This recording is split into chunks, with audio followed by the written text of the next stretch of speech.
If you've watched any of the other videos in this series, you know that the book of Job wrestles with the question of why the righteous suffer.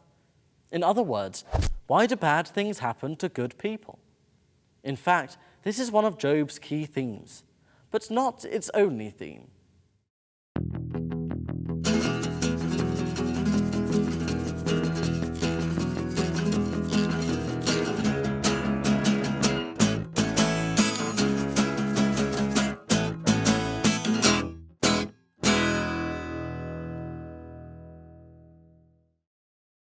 Throughout much of the book of Job, Job looks to God for an answer, for the reason why. Why is he suffering? Why, since Job has been a good, blameless man in God's sight, is his life falling apart? Job's friends have some quick and easy answers on the question of suffering.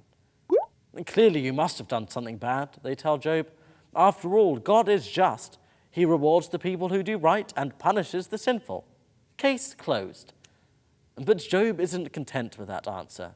He knows he's innocent, and so he keeps returning to why.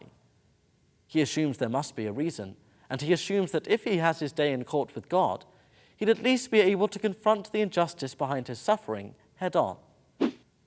And that leads us to theme 2 in the book of Job, the limits of human understanding. See, God never directly answers Job's question. He doesn't offer a response to the why me, or to the more general question of why bad things happen to good people. Instead, God reorients Job's perspective.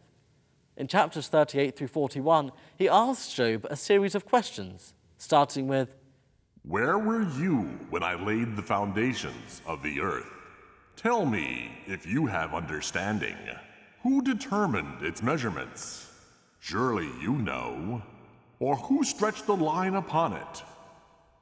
Basically, what God is telling Job is that trying to understand anything from a human perspective is a dead end. Only God, the all-wise creator of the universe, has the big picture.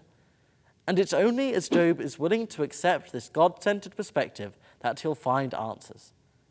Sure enough, when Job repents of his mistaken view of God, his life is restored.